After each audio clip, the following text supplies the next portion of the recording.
What's up guys, Doomsday here. Today we're back again. In this video we're going to be playing some Jarvan in the jungle. So for the beginning of this match, I'm actually going to be showing you all the replay of it just because I want to show you all some things on the map and things that I do in the early game. But as the match goes on, I'll switch to the actual live footage, which I do have. But I just wanted to show this mode just for the beginning so I could show you all some things on the map, mostly. But I chose to play some Jarvan this match. I thought that they were going to play Wukong in the jungle, but they actually picked up Nunu. So over here, I noticed that there's a pretty big skirmish going on in this lane, and the Vayne flashes out. And let's see if anybody gets a kill here. So unfortunately, it looks like our team is getting 3v2'd. But a really important thing that I noticed here is notice who else is here. Notice who the third person was. I saw Nunu was there. So what does that mean? Notice what I'm already doing. I'm already done with the red buff, while Nunu is just now starting his red. So I'm already a level ahead of him, and notice what else I see.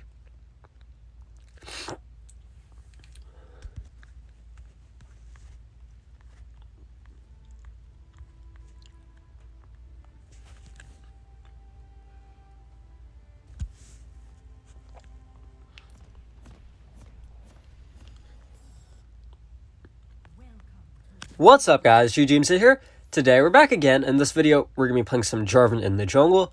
So for the beginning part of this match, I'm actually going to be showing you all the replay of it just because I want to show you all some things on the map and things I do in the early game.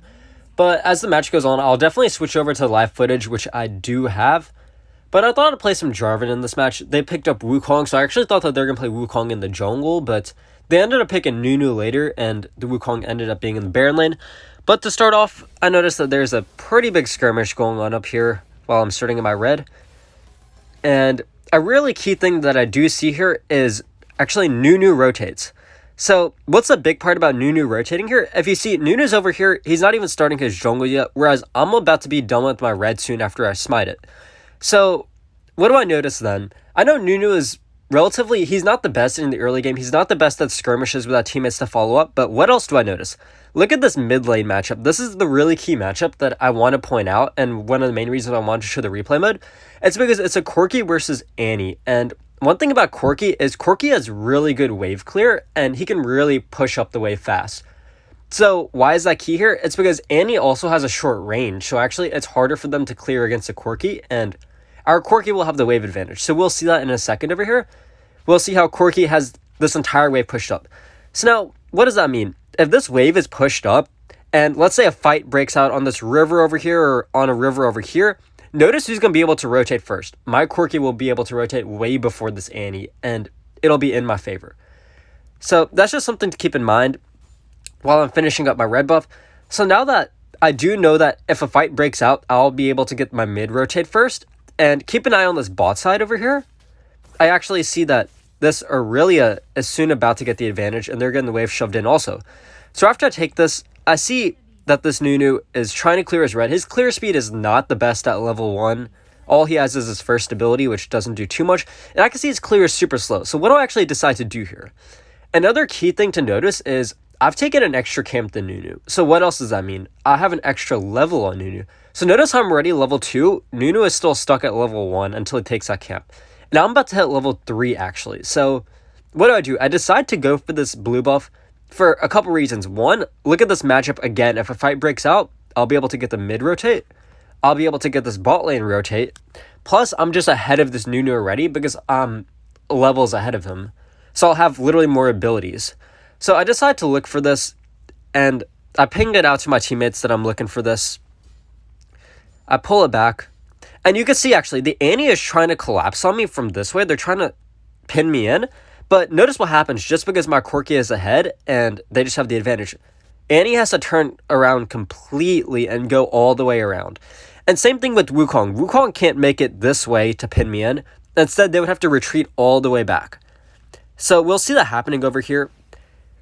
We see the Annie's getting forced back by the Corki while I'm taking this, and we see the Aurelia's here. And now we have a 3v3 scenario. And honestly, we have the better 3v3. One, keep in mind, I'm a level ahead of Nunu, which means I have an extra ability at this stage.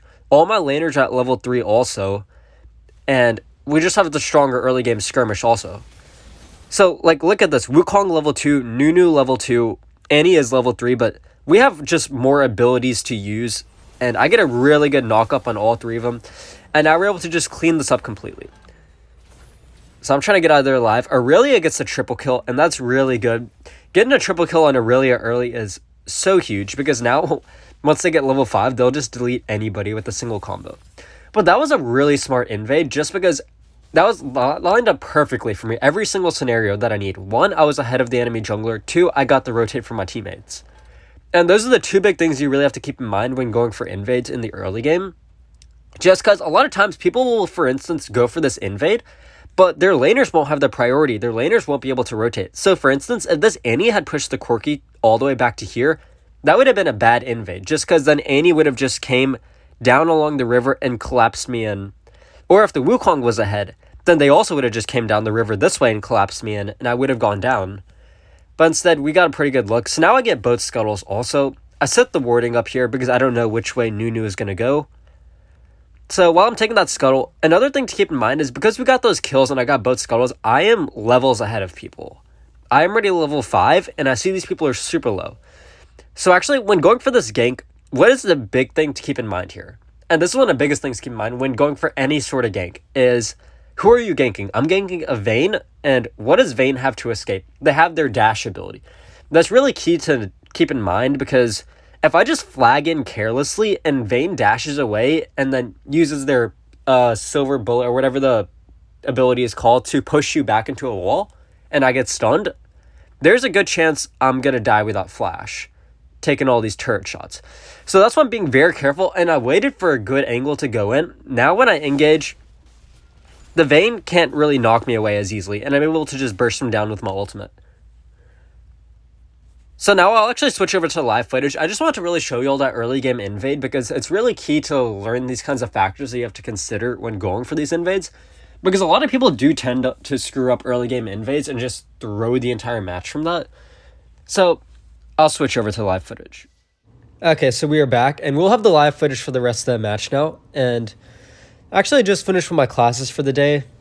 Today was actually my first day back after winter break, so just did 3 Zoom classes in a row. Not the most fun, but definitely managed. We'll get through it, I guess. Also, though, it definitely does take away from the college experience a bit, especially the social aspect of it. That's probably the part that sucks the most. But Nunu goes for the gank in mid again. He does pick up the kill this time. So I noticed he was pretty low, and I actually know exactly where he's pathing to. And the reason for that is I know he's farmed everything, and he's just waiting for stuff to reset. So actually, we'll see over here. I know exactly where he's going to go. And I'm pinging. I actually want to invade him a bit because I'm pretty healthy. My support is around. And I know he's on these right now. And this is a really nice timer to know. I actually didn't even have vision of him, but I still knew he was there. So we forced him to flash out. That's good enough. He's low. He's going to have to reset. So now I'm looking to see if I want to invade this red buff that's about to respawn. But I actually see our top duo go for an engage here. So I look for a gank. And remember what I mentioned earlier about the Vayne being super mobile with his dash and everything? That's definitely something to keep in mind. And you can see I can't really engage him until I get my abilities off cooldown. That's why I'm just hanging out towards the side. And then once I get my combo again, then I can look to re-engage. Because one thing that's really unnecessary that some people might do is just run face first into a Vayne. We'll actually see that later in the match, what happens if you run face first into a Vayne without your abilities, especially as a tank like Jarvan that can just get shredded by Vayne. But the first dragon is up, and now we're looking for this over here. Now, one thing to note against Nunu is Nunu has one of the best secures with this first ability plus his smite. He can out-secure pretty much any jungler, so taking smite battles versus Nunu is not the move. Like, we'll see when we go for these dragons, I'm going to make sure that this Nunu is either not around, too low to do anything, or just dead, because you can't really take 50-50s against Nunu. It's going to put you in a pretty risky spot where you're probably going to lose most of them. Over here now, get the good ultimate in. My ult plus the Lulu ult really screwed him over. They got chain CC'd for days. So we pick up 2 kills there. Their Nunu does get a kill onto our Baron laner. I think they're trying to rotate their mid and got caught out. But now I'm starting this up, and Nunu is actually resetting here, I believe. So I'm actually pinging. We got to watch out for Nunu. That's what I was pinging right there. So I'm able to get this. I don't have any abilities to get over the wall. But back to when I killed, or when, no, I didn't kill him. I forced out the flash for Nunu at his raptors earlier. So those raptors, for most junglers, they take red raptors and then do their rotation, whatever they want. And it's a really nice timer to know when the raptors are going to respawn. And they usually respawn by about 245 to 250 for most junglers, assuming they had a decent clear. So, like, assuming that they just had a normal clear speed and that they're clearing like normal, that's a pretty nice timer to just keep in mind, because a lot of times people will farm out all their jungles and then wait for their red side jungle to respawn. So you know by about like 245, 250, if a jungler's heading onto that side of the map, they're most likely going to be farming that up again. So for now, I'm actually looking for dive onto this Wukong here, just because Nunu's in top side. And that's actually why I decided to go for this Herald. So now I'm being a bit cautious. Definitely have to be a bit careful when diving somebody like a Wukong. If they have their ultimate or not, that's something to keep in mind. So we're able to coordinate that dive pretty well with the Herald. And now Nunu is likely on his way here. We see the mid laner rotating. Yep, you can see Nunu here. And I'm actually looking to see if I can catch him off guard, since I know he's going to go to his blue buff soon. So that's actually why I'm waiting and I'm pinging my teammates if we can catch him out here. But for some odd reason, he turns back in the middle of nowhere for no reason at all. And that kind of screwed up my engage. And now I do go down here. That was a pretty bad engage on my part. I was kind of caught off guard. If you saw, he just randomly turned back for like half a second and then turned back around, which kind of threw me off guard. Let's see if Corki can get out of this. Their support did rotate though, so now that their support rotated, our top duo can get that turret. So that's good. At least we're still getting turret gold. But one of the big reasons why I really wanted to force in that bot lane against the Wukong is first turret was still up. And first turret is worth 1,000 gold for your entire team, plus the gold you get from taking the plates and stuff. And look at what happens when you just engage a Vayne without your abilities. Like, that's what I was talking about earlier. Just running face first into a Vayne without any plan is one of the most careless things you could do. And one of the reasons why Vayne is like a decent champ is just because people don't play into him, right? So now I see that they're low. Watch out for the Nunu stun. We're able to pick up the Vayne here, plus the Blitzcrank. And now we're looking at a pretty good spot, looking to push this first tier mid turret. And something to keep in mind here is that Jarvan is very good at diving. Plus with my stone plate, I can tank so much, plus I can get out of so many places pretty easily. So as you can see, we got a good dive in there. We picked up 3 kills right there. I barely got him with my flag. So actually, something about your flag is it does deal a little bit of damage when you place it. So that's just something to keep in mind if you need that extra damage, just that poke. And over here, the Aurelia is going insane. I'll just grab the turret and dip out for a second. So you can see, I wait for my abilities to get back off cooldown before I go back in. Because again, running face first into a Vayne without any plan to out damage him is really bad idea. But as you can see there, in that case, I used my ultimate for the burst damage actually. Because Jarvan doesn't have the most consistent damage. You're very bursty. After you use your abilities and your perk because your perk is your first auto attack onto an enemy champ will be empowered pretty much. It just deals more damage. And then that has a pretty long cooldown. So after that, you really don't have much damage in your kit with just your normal auto attacks. So it's really key to play around your burst. And that's what makes him different from a lot of other junglers like Jax or maybe Rengar or Kha'Zix that can dish out damage pretty consistently. Is you really have to play around your abilities and burst damage way more than other junglers. So now the next dragon is spawning, again rotating towards it. Seeing if we can watch out. So over here, I'm pinging watch out for the Wukong, and that's for a very specific reason. Now, again, I get the ult onto the Vayne. They really overextended. I think they thought we were already on that dragon. But there's the Wukong, and you can see I was actually being super cautious of the Wukong, and it's because of Wukong ult. So when you're going for these big team fights in an area like the Dragon Pit, or even just in general a big team fight, you really have to consider the biggest abilities for the enemy team and what can potentially win the enemy team a fight. So in that case, as I've mentioned before in my other videos, I played so much Wukong before. Wukong is the champ that I played the most to climb up to Grandmaster and push in it. So I have a decent amount of experience with Wukong, and I'm telling you, Wukong ult is like solely based on the enemy's just being very careless and forgetting that it exists. Because a Wukong ult can carry a team fight so much. Landing one good ult and knocking up getting a 5-man ult, that completely just carries your team in team fights. So that's something you have to be super cautious of.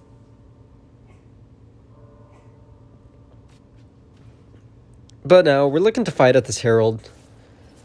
See the new news around. The Vayne is still in mid, so we're able to zone him out and pick up this Herald here. And now we're looking to see if we can catch anybody out over here. I'm being pretty safe. I'm letting my laners do their poking, looking for a good engage. Get a solid engage here. Look at how much damage I can tank up with my stone plate. This is insane. This is like all their damage coming out onto me, and they still can't kill me. Plus, I still have my Guardian Angel up. And oh, did I even lose my Guardian Angel? Oh, sadly, the Wukong got my Guardian Angel, but it doesn't really matter at this point, just because the fight is literally over. Oh, whoa, my Aurelia dove. Okay, we actually lost that. That was actually kind of a throw. That looked like we were winning that, but it looks like our team went way too deep. So that's unfortunate, but that would have been a win in most scenarios. Oh, looks like this Kai'Sa's a bit caught out. Let's see if I can save him with the knock-up. I do get the knock-up, and I am able to save him. And now I see this Vayne is here, and I'm not looking to re-engage a Vayne here. Just because I don't have enough damage to one-burst him, and I know once I use my burst, again, I can't do anything against him. So until I get teammates here, I cannot look to really engage that. So now my team slowly falling apart, getting pulled by the Blitzcrank. I'm able to pick up the Vayne here. But let's see. Really is going for the pretty deep engage. And I don't have enough energy for my ultimate. That was the problem right there. So actually another thing about your ultimate too is it's a gap closer. The range on your ultimate is really large. So if you need to like get onto somebody, it's super useful for that too. So now I tried to get this Blitzcrank down. The combo barely misses, but we're still able to pick up that kill. The Aurelia had stasis, so they're able to live too, and now we can push down this mid turret. Still have the Herald. Unfortunately, I kind of screwed up the Herald, so I rammed a dead turret. That was kind of useless, but it's alright. Oh, also something about getting Herald is nice for a couple reasons. One, you do get the Herald, and you could push first turret with it, which is what I did with the first Herald. But another thing about taking Herald is you get 400 gold for whoever secures the Herald, and that is a nice chunk of gold. So that's just something to keep in mind when taking Herald. It's just a nice bonus that I like as a jungler. So for the build, I'm just going the classic Black Cleaver into Sterix Gauge and Guardian Angel, and then whatever tank items I need. So in this case, I'd probably be building like Randuin's for the Vayne and Thormill probably. But yeah, my team unfortunately getting caught out still. These people are so low. I accidentally ultimate the wrong person. I meant to press my flash and then ult, but I think I accidentally fat fingered something then.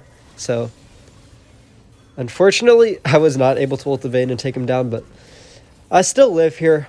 I'm just so tanky. And now we're finally able to pick this up.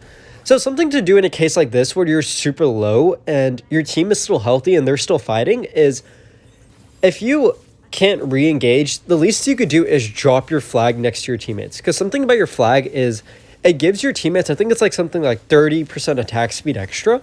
So if you're low and engage like what had just happened in that top lane, I could have just dropped my flag next to my teammates, such as my ADC or my Aurelia or the Corki even, and that would have just buffed them, and I wouldn't have even had to get near them or risk anything. And you could also use it, so you can see I'm pushing the turret with it. You can use it for a lot of scenarios.